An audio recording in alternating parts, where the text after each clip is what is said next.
दोस्तों, रूस और भारत के बीच एक बार फिर से बड़ा डिफेंस अपडेट आया है। HAL अब Su-57 स्टेल्थ फाइटर जेट बनाने के बेहद करीब है। दरअसल एक रशियन टीम ने हाल ही में HAL को जो रिपोर्ट दी है उसमें दावा किया गया है कि भारत के पास पहले से ही 50% क्षमता मौजूद है Su-57 फाइटर जेट को बनाने को लेकर। जी हाँ, आधी तैयारी भारत ने पहले ही कर ली है और ये रिपोर्ट रशिया के मशहूर सुखोई डिजाइन ब्यूरो और अन्य डिफेंस एक्सपर्ट्स ने तैयार किया। सितंबर में ये टीम HAL के कई प्लांट्स में गई, नासिक, कोरापुट और केरल के कसारगौड में, जहां इन्होंने फैक्ट्रियों, टेक्नोलॉजी और मैन पावर का पूरा इवैल्यूएशन किया। नासिक डिवीजन ने तो अपने Su-30 MKI असेंबली की क्षमता दिखाई, कोरापुट ने AL-31 FP इंजन प्रोडक्शन और ओवरहॉल का डेमो दिखाया और कसारगौड की इलेक्ट्रॉनिक फैक्ट्री ने एडवांस एवियोनिक्स जैसे कि मिशन कंप्यूटर और डिस्प्ले प्रोसेसर्स यूनिट्स दिखाए। रशिया की टीम इन सबको देखकर काफी प्रभावित हुई और कहा कि थोड़े अपग्रेड्स और नए टूलिंग के साथ HAL Su-57E का प्रोडक्शन शुरू कर सकता है। अब HAL अपनी इंटरनल रिपोर्ट तैयार कर रहा है जिसमें बताया जाएगा कि पूरी क्षमता हासिल करने में कितना इन्वेस्टमेंट, कितनी नई मशीनरी, कितनी ट्रेनिंग और R&D की जरूरत होगी।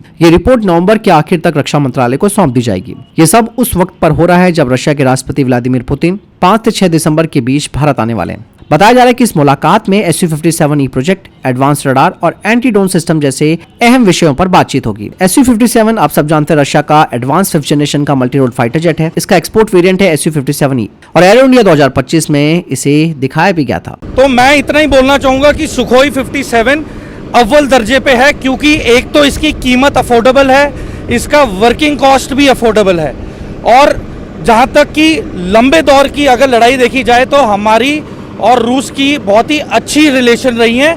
और जो सुखोई सीरीज के एयरक्राफ्ट है जैसे सुखोई 30 MKI, तो ये वो सिस्टम्स हैं जो हमारी जो पायलट्स हैं वो इस सिस्टम से वाकिफ हैं, फैमिलियर है। यस, एंड इसका सबसे अच्छी चीज़ है इसका स्टेल्थ एंड रेडार सिग्नेचर बहुत ही कम है।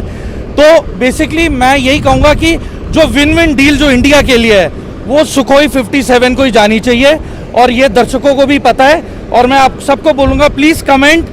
और आज मैं आपको पेशकश कर रहा हूँ रूस की जो सबसे अत्याधुनिक एयरक्राफ्ट है सुखोई 57।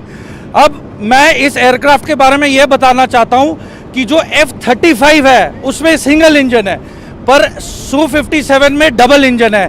तो बेसिकली इस एयरक्राफ्ट में पायलट की सिक्योरिटी और सेफ्टी काफ़ी ज़्यादा है। दूसरा, जो F-35 है वो सिर्फ 1900 किलोमीटर तक जा सकता है, पर ये जो सुखोई 57 है ये 5500 किलोमीटर तक इसकी रेंज है। उसके बाद जो इसके जो आर्मामेंट है ये F-35 से कई गुना ज़्यादा है, और इसके अलावा इसका जो कीमत है वो है $70 मिलियन।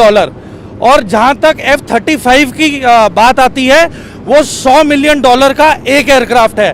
तो दर्शकों, अगर हम प्रैक्टिकलिटी देखें और ऑन ग्राउंड देखें कौन सा एयरक्राफ्ट की क्षमता ज़्यादा है, वो बिल्कुल Su-57 को जाता है श्रेय।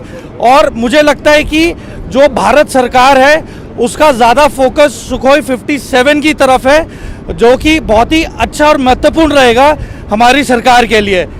रशिया ने साफ कहा है कि हम Su-57E को भारत में लोकल प्रोडक्शन के लिए तैयार हैं और ये भारत के EMC प्रोग्राम को टक्कर नहीं देगा, बल्कि उसे पूरा करने में एक्सपीरियंस और टेक्नोलॉजी देगा। अगर भारत इस प्रोजेक्ट में शामिल हो जाता है तो HAL को स्टेल्थ मटेरियल, कंपोजिट स्ट्रक्चर और इलेक्ट्रॉनिक वॉरफेयर सिस्टम में इंटरनेशनल लेवल की एक्सपर्टीज मिलेगी। ये भारत के लिए एक बड़ा स्टेप होगा मेक इन इंडिया और आत्मनिर्भर भारत मिशन की दिशा में। रशिया ने साफ तौर पर संकेत दे दिया कि भारत अब 5th जनरेशन का स्टेल्थ फाइटर जेट बनाने की रेस में पीछे नहीं है। अब देखना यह होगा कि दिसंबर में होने वाली मोदी पुतिन की मुलाकात में इस पर कोई बड़ा ऐलान होता है या नहीं। आपको क्या लगता है दोस्तों, कमेंट सेक्शन में लिखकर जरूर बताइएगा। अगर वीडियो पसंद आई हो तो वीडियो को लाइक करें, अपने विचार कमेंट में जरूर बताइएगा। जय हिंद, वंदे मातरम।